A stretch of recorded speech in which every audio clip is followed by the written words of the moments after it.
오늘 읽은 이 출애굽기 17장의 이 본문 말씀은요, 이스라엘 백성들이 출애굽을 시작한 이래 광야에서 다른 민족과 본격적으로 치르는 첫 번째 전쟁이라고 할 수 있습니다. 이 전쟁의 대상은 아말렉이라는 족속이었는데 이 족속은 조금 치사하게 이스라엘 민족이 큰 긴 대영을 이루어서 갈 때 이스라엘 백성들 진영에서도 그 후미에 처져 있는 그 노인이나 또는 여성들 또는 어린아이들, 이런 약한 쪽을 공격하면서 싸움을 걸어왔습니다. 그러다가 르비딤이라고 하는 넓은 협곡에서 맞서 싸우게 됐는데 그 르비딤 광야에 가면 또 한쪽에 높은 산이 길게 있어요. 그랬을 때 모세는 그 르비딤 협곡에 있는 그 산 위에 아론을 데리고 또 훌을 데리고 산에 올라가서 기도를 합니다. 그리고 오늘 본문에 나와 있는 대로 여호수아에게 병사들을 선별해서 전투에 출전할 것을 이렇게 명령하는 내용의 말씀이 본문에 나와 있습니다. 그런데요, 이때 본문 11절의 말씀대로 모세가 손을 들고 있을 때는 이스라엘이 이기고, 모세가 피곤해서 손이 처져 내려와 있으면 아말렉이 이기는 상황이 여러 차례 반복이 되는 거예요. 그래서 아론과 훌이 모세의 발이 피곤하지 않도록 양쪽에서 붙잡아 주어서 결국에는 이 전쟁에서 이기게 됐습니다. 그 전쟁 승리를 기념하면서 15절에서 이렇게 말씀하죠. 모세가 제단을 쌓고 그 이름을 여호와 니시라 하고, 여호와 니시, 여호와가 깃발을 세워서 이기게 하셨다는 뜻의 말씀입니다. 구약 성경에서 아주 대표적인 승전 소식을 전하는 말씀입니다. 오늘 이 말씀을 통해서 우리가 치르는 그 싸움들을 우리는 어떻게 이겨내야 하는지를 말씀을 드리려고 합니다. 여러분, 우리가 어려서부터 읽은 유명한 소설 가운데 레미제라블이라는 게 있습니다. 레미제라블 하면 낯설 수 있는데 우리한테는 장발장, 아마 다 읽지는 않았어도 장발장은 알 거예요. 그래서 이 장발장이라는 이름으로 더 많이 알려져 있습니다. 이 소설을 쓴 작가가 프랑스의 시인이면서 소설가였던 빅토르 위고라는 분인데, 이 작가가 이런 말을 남겼습니다. 인간은 일생 동안 적어도 3가지의 싸움을 하면서 산다. 이 작가가 말하는 3가지의 싸움이 뭐냐면, 첫째, 자연과의 싸움, 그리고 둘째는 사회와의 싸움, 그리고 마지막 3번째는 자기 자신과의 싸움이라는 거예요. 여러분, 우리 인간은 자연을 정복하기도 하고 또는 자연이 일으키는 분노에 대해서 대항하기도 하면서 싸우지요.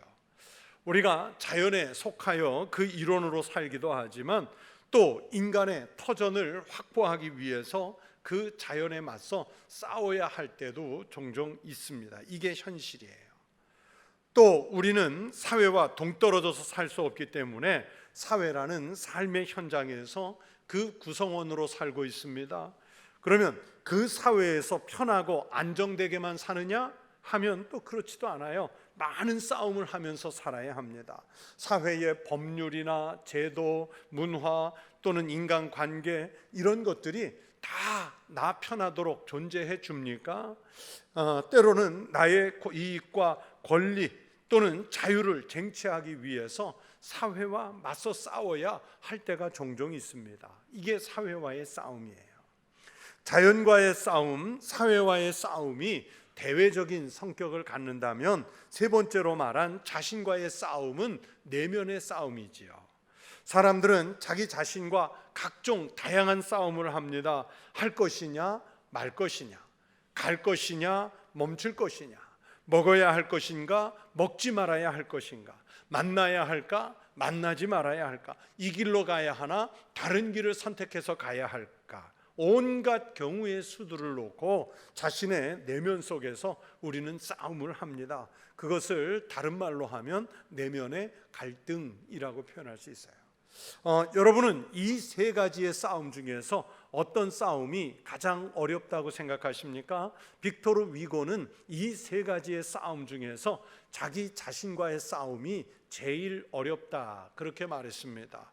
그리고 이 싸움에서 나의 이성이 본능에 늘 지는 것을 느낄 수 있다. 그러니까 본능이 이성을 이기는 거예요. 그래서 이 싸움이 어려운 거예요. 여러분, 이 빅토르 위고는 이렇게 세 가지 싸움을 이야기했는데 성경에서 사도 바울은 위에 세 가지 싸움에다가 한 가지 싸움을 더했습니다. 바로 영적인 싸움이라는 것이에요. 이 영적인 싸움은 세 가지 영역에서 나타날 수도 있고요, 때로는 별개로 각각 등장할 수도 있습니다. 그런데 이 영적인 싸움, 여러분, 이것은 선한 싸움입니다. 사도 바울이 디모데후서 4장 7절 8절에서 말씀하셨습니다. 나는 선한 싸움을 싸우고 나의 달려갈 길을 마치고 믿음을 지켰으니 이제 후로는 나를 위하여 의의 면류관이 예비되었으므로 주 곧 의로우신 재판장이 그날에 내게 주실 것이며 내게만 아니라 주의 나타나심을 사모하는 모든 자에게도니라. 여러분, 사도 바울은 이 싸움을 왜 선한 싸움이라고 했을까요? 영적인 싸움은 나를 위한 싸움이 아니라 하나님의 영광을 위한 싸움이기 때문에 바울은 영적인 싸움을 선한 싸움이라고 묘사했습니다. 여러분, 영적인 싸움이 무엇입니까? 영적인 싸움은 누구를 상대합니까? 무엇을 상대합니까? 에베소서 6장 12절에서 사도 바울은 영적인 싸움의 상대를 정의했습니다. 우리의 씨름은 혈과 육을 상대하는 것이 아니요 통치자들과 권세들과 이 어둠의 세상 주관자들과 하늘에 있는 악한 영들을 상대함이라. 악한 영들을 상대하는 것, 이게 영적 싸움의 모습이에요. 여러분, 이것은 본질적으로 믿음의 싸움입니다. 영적 싸움은 그리스도인인 나는 하나님을 믿고요, 하나님이 나를 대신해서 싸우시는 거예요. 악한 영을 상대하기 때문에 여러분, 이 영적인 싸움은요, 내가 싸우려고 하면 집니다.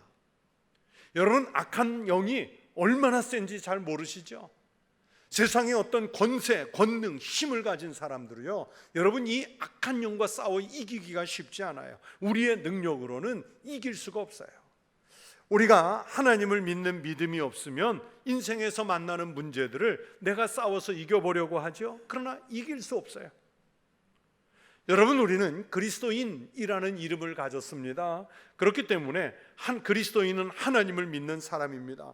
그래서 그리스도인은 영적 싸움을 할 때 주의 힘과 주님의 능력을 가지고 싸우는 사람들입니다. 영적 싸움에서 우리가 싸울 대상은 누구인가? 우리의 싸움의 대상을 알아야 그것과 싸워서 이길 힘을 얻을 수 있습니다. 오늘 그걸 말씀드리려 하는 거예요. 첫째는 세상과의 싸움에서 우리가 이겨야 합니다. 여러분, 예수님의 비유의 말씀들 중에 씨 뿌리는 비유를 먼저 생각해 보십시오. 이 비유에서 예수님은 씨앗이 뿌려지는 밭에 대해서 네 가지의 경우를 말씀하지 않습니까? 첫째는 길가에 뿌려진 씨앗, 둘째는 돌밭에 뿌려진 씨앗, 셋째는 가시떨기 밑에 뿌려진 씨앗, 그리고 마지막 네 번째는 좋은 밭, 즉 옥토에 뿌려진 씨앗을 얘기했어요. 그 가운데서 세 번째인 가시떨기 아래 뿌려진 씨앗의 경우를 생각해 보십시오. 이 밭에 대해서 예수님은 이렇게 말씀하십니다. 말씀을 들으나 세상의 염려와 재물의 유혹에 말씀이 막혀 결실하지 못하는 자요. 세상이 가시덤불 같아요. 그래서 이 가시덤불은 우리가 영적인 성장을 하지 못하도록 우리를 얽고 붙잡아매는 세상의 염려와 재물의 유혹 등을 말하는 겁니다. 세상은요, 끊임없이 우리가 살면서 이런 것들이 필요하다면서 너 염려도 해야 돼, 너 걱정도 해야 돼, 근심도 있어야 돼, 그러면서 자꾸 우리에게 염려를 던지고 유혹을 던지고 걱정거리 던져주면서 우리를 자꾸 미혹을 시켜요. 저희 어머니의 경우를 말씀드려 참 송구스러운데, 저희 어머니는요, 지금도 그러세요. 일어나지도 않은 일까지 당겨서 걱정을 하세요. 미래에 있을 일이 아직 뭔가 결정되지도 않았는데 지금 가져다가 걱정을 하세요.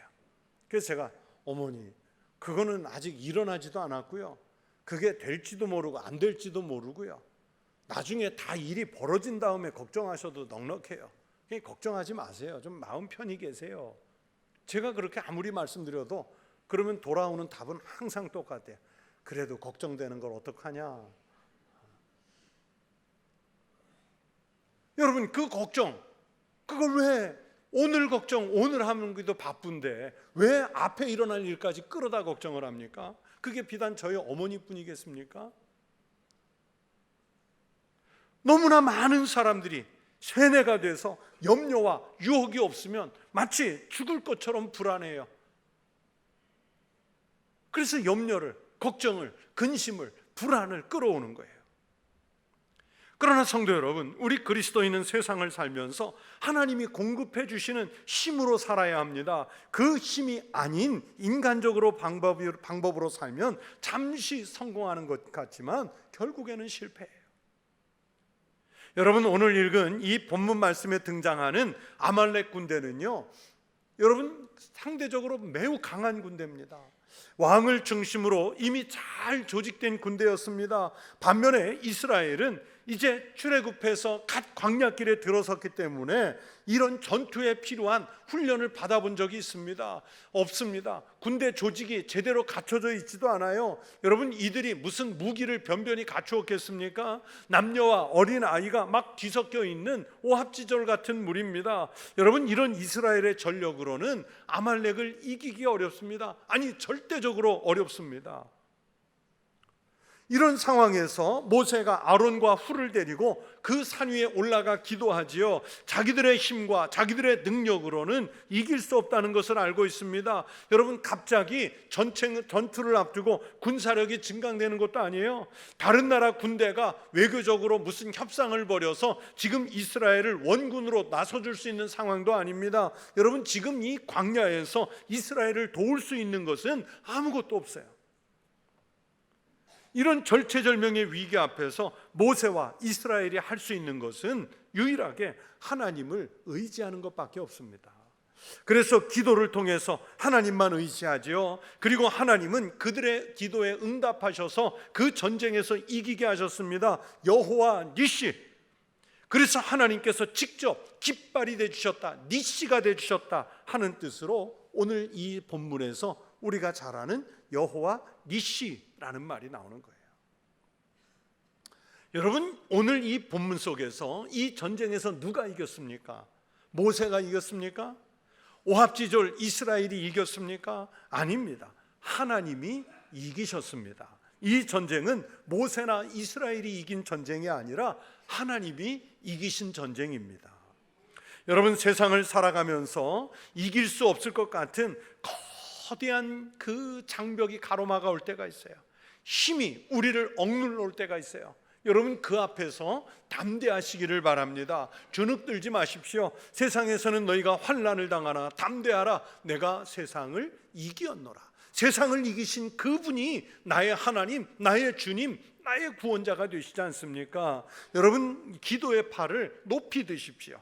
여러분의 눈을 하나님께로 향하십시오.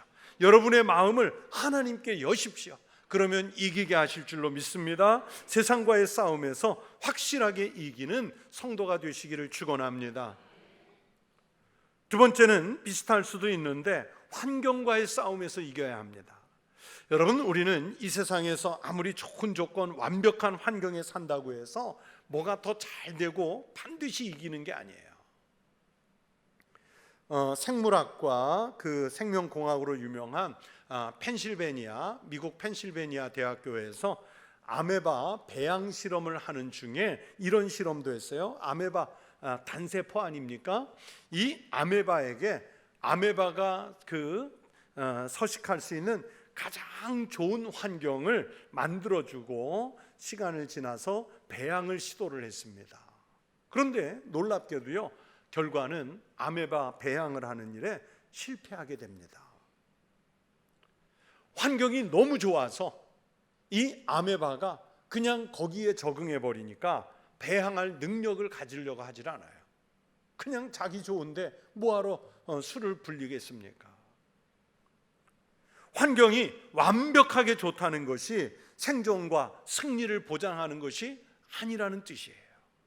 환경이 어려워야 절박한 생존 본능이 생겨서 오히려 더 잘 번식한다고 하잖아요. 여러분, 우리 사람도 마찬가지입니다. 완벽한 환경에서 힘을 잃고 존재하는 것보다는 오히려 힘든 상황과 싸워 이긴 사람이 위대해지는 거예요. 제가 아주 오래전에 감동하며 읽은 책 중에 인듀어런스라는 책이 있습니다. 이 인듀어런스가 배의 이름인데, 배에 제가 보통 책이라는 게 한 번 읽고 끝나는 거 아니에요? 그런데 제가 이 인듀어런스는 정말 감동적으로 읽어서 2번을 읽었습니다. 2번을 읽었는데 그 실화거든요. 그래서 이 책에 보면 그 실제 사진이 흑백 사진으로 자주 이렇게 있어서 사진과 글을 함께 읽는 감동을 주는 책인데, 어떤 내용이냐면, 우리 도서관에도 있으니까 혹시 기회가 닿으면 보십시오. 우리가 학교 다닐 때 역사 시간에 배운 대로 남극점이 있고 북극점이 있지 않습니까? 거기를 정복하려고 하는 사람들이, 탐험가들이 많았는데 1910년대에 남극점 최초의 정복을 놓고 우리가 잘 아는 아문젠하고 스코트 대장이 서로 그 남극을 향해서 가는 유명한 경쟁을 펼치지 않습니까? 그런데 이 남극점을 최초로 정복하려는 탐험가들 중에는 아문젠이나 또는 스코트 대장 말고도요, 어네스트 셰클턴이라고 하는 대장이 탐험가가 있었습니다. 이 어네스트 셰클턴은 그 영국의 탐험가였어요. 이 어네스트 셰클턴하고 그의 탐험 대원들이 1915년에 남극을 탐험하기 위해서 타고 갔던 배가 바로 인듀어런스예요. 그 남극 횡단에 나섰습니다. 그리고 이 비슷한 시기에 캐나다 탐험대가 이 셰클턴이 남극을 향해서 갔다면 캐나다 탐험대가 북극을 탐험하기 위해서 칼리코라는 배를 타고서 이제 북극을 향했습니다. 그런데 우연의 일치인지 남극을 향해서 가던 이 어네스트 셰클턴의 인듀어런스호는 남극의 빙하 속에 갇히게 되고, 또 북극을 향해서 가던 캐나다의 칼릭이라는 배는 북극의 빙하에 갇히게 됩니다. 같은 상황에 놓였어요. 그런데 이 칼리코에는 11명의 대원들이 타고 있었는데 그 빙하에서 탈출할 방법을 놓고 서로 옥신각신 다투다가 서로 심하게 싸우다가 11명 전원이 다 사망을 합니다. 그런데 인듀어런스 호에 이 세뮤얼 세클턴 경의 선원 27명은 조난당한 지 거의 2년이 다 된 634일 만에 구조가 됐고, 영국을 떠난 지 733일 만에 전부 무사히 영국으로 다 돌아오게 됩니다. 어떻게 이런 일이 가능했을까요? 한 배는 전원이 사망했는데 똑같은 상황에서 어떻게 한 배는 전원 살았을까요? 지금도 역사는요, 100년이 지난 역사는 그 당시에 탐험대의 대장이었던 어네스트 셰클턴의 리더십 때문이라고 평가를 합니다. 그는 얼음에 갇힌 이 절박한 조난 중에도요, 대원들을 모아서 조난 음악회를 열고 불안을 해소하기 위해서 빙하 위에서 조를 편성해서 천국대회도 열고, 그리고 체스 게임을 하게 하고 배 위에서 가벼운 스포츠 활동을 하게 합니다. 그리고 이런 위기 앞에서 서로 믿고 서로 격려하게 하고 서로를 사랑하는, 격려하는 공동체가 되게 해요. 그래서 원래 목적했던 남극을 정복하지는 못했는데 오히려 오늘날에는 100년이 지난 지금은요, 남극을 정복했던 아문젠이나 스코트보다 이 어네스트 셰클턴을 더 훌륭한 리더로 평가를 합니다. 여러분이 만약에 리더십과 관련된 공부를 하거나 책을 읽으면 이 어네스트 셰클턴의 이야기가 거의 반드시 나옵니다. 왜 그랬을까요? 그냥 편안한 상황을 이겨낸 게 아니라 모두가 죽을지도 모르는 극도의 환경을 극복하고 이겨냈기 때문에 위대한 지도자가 된 거예요. 여러분, 성경 속에 위대한 인물들이 그냥 주어진 환경에 주저앉지 않은 사람들이었죠. 자기의 불행과 싸워서 이겨낸 사람들이었지 않습니까? 야곱을 보세요. 그가 형 에서의 살해 압박을 이겨냈습니다. 베델로 가는 그 고난의 길을 이겨냈습니다. 외삼촌의 그 착취를 이겨냈기 때문에 야곱이 된 거예요. 요셉은 형들의 시기와 질투, 분노, 이것을 이겨냈습니다. 애굽의 노예로 팔려가서 노예 생활에 겪어야 했던 그 고단함을 이겨냈습니다.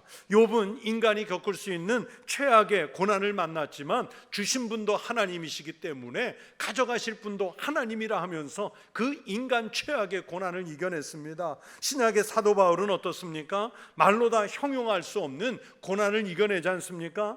인간이 처할 수 있는 가장 열악한 환경에 맞서 싸워서 이겨낸 사람이 사도 바울이었습니다. 여러분, 사도 바울은 자신이 겪었던 환경과 그것을 이길 비결을 빌립보서 4장 12절에서 이렇게 말씀했습니다. 나는 비천에 처할 줄도 알고 풍부에 처할 줄도 알아. 모든 일 곧 배부름과 배고픔과 풍부와 궁핍에도 처할 줄 아는 일체의 비결을 배웠노라.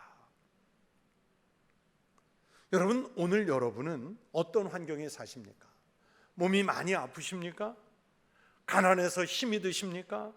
인간관계에 어려움에 봉착했습니까? 누군가에게 억울한 공격을 받을 때가 있습니까? 또는 사업이나 경제적인 공고함 때문에 힘이 들 때가 있습니까? 아주 다양한 어려움들 때문에 우리는 겪기 어려운 힘든 때를 보내야 할 때가 있습니다. 그럴 때에 여러분의 믿음으로 이겨내십시오. 오늘 말씀의 주인공인 모세는 자기들의 몇 배나 강한 군대인 아말렉을 믿음으로 이겨냈습니다. 가도 끝이 보이지 않는 사막과 광야길을 이후에 이겨냈습니다. 낯선 환경에서 싸웠지만 지리적인 불리함을 이겨냈습니다. 팔이 피곤하고 지쳐 처지는 상황이었지만 팔을 들어서 기도하기를 멈추지 않았습니다. 끝까지 들고 있었습니다. 이것이 바로 믿음을 가진 사람들의 힘인 줄로 믿습니다. 우리가 믿는 하나님은요, 이기고자 하는 사람에게는 이기는 은혜를 주시는 하나님이신 줄로 믿습니다. 이 전능하신 하나님이 우리 하나님이심을 고백하십시오. 우리가 팔을 들어서 이기고자 하면 아론과 훌보다 더 강한 하나님께서 우리의 팔을 친히 붙들어 주셔서 여호와 니시 하나님의 깃발로 이기게 해 주실 줄로 믿습니다. 마지막 세 번째는 사탄과의 전쟁에서 승리할 열정을 품어야 합니다. 우리는 각종 경쟁 상대와 싸우고 있지 않습니까? 학교 생활, 직장 생활, 사회 생활, 또는 질병, 경쟁, 경제, 우리가 싸울 대상이 너무 많아요. 그러나 여러분, 이것들과의 싸움에서 다 이겼다고 해도요, 여러분, 사탄과의 이 영적인 싸움에서 지면 다 지는 거예요. 왜 그렇습니까?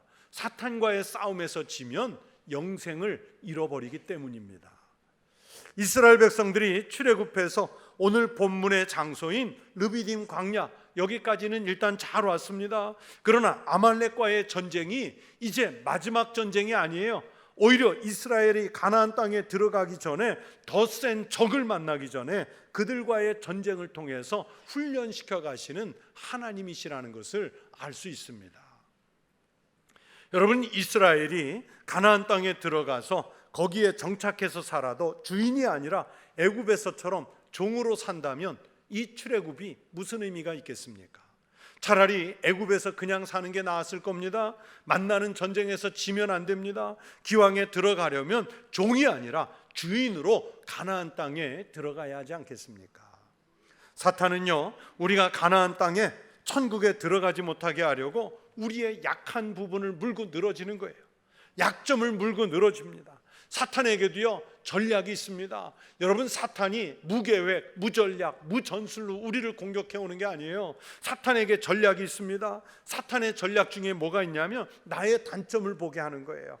왜 내가 못하는지 핑계거리를 생각나게 합니다. 왜 나는 안 되는 사람인지 자꾸만 구실을 만들어줘요. 나의 장점, 믿음에는 눈을 못 뜨게 하는 것, 이게 사탄의 전략이에요. 그러나 성경은 분명히 말씀합니다. 여호와와 그의 능력을 구할지어다. 그의 얼굴을 항상 구할지어다. 이 말씀대로 모세는요, 지금 아론과 훌과 함께 산 꼭대기에 올라가서 하나님의 능력을 구하고 있습니다. 아론과 훌이 모세 곁에서 같이 기도하면서 그 일을 돕고 있습니다. 그들의 믿음과 기도 그리고 연합을 보시고 하나님은 이스라엘보다 훨씬 더 강한 아말렉 군대와 이 전쟁에서 이기게 해 주신 줄로 믿습니다. 사랑하는 성도 여러분, 손을 높이 드십시오. 모세와 아론과 훌처럼 기도하십시오. 온 힘을 다해서 간구하십시오. 그러면 하나님께서 이기게 해 주실 줄로 믿습니다. 여호와 니시, 승리하게 하시는 하나님이 모세와 아론과 훌의 하나님이셨던 것처럼 오늘은 바로 우리의 하나님이신 줄로 믿습니다. 우리를 이기게 하시는 이 영적인 감동을 받는 여호와 니시의 은혜가 여러분과 함께 하시기를, 넘치시기를 주의 이름으로 축원합니다. 기도하겠습니다. 하나님 아버지, 감사합니다. 오늘도 하나님의 백성으로 아버지 앞에 나오게 하셨으니 감사를 드립니다. 그러나 우리가 세상에 나아가 또 살아갈 때는 각양 삶의 자리에서 영적인 전쟁을 해야 하는데, 모세와 아론과 훌처럼 또 여호수아처럼 여호와 하나님 앞에 두 팔 높이 들고 오직 하나님의 권능만 의지해서 이 영적 전쟁에서 이겨 여호와 니시, 하나님께서 승리하셨다고 찬미의 고백을 올리게 하여 주시옵소서.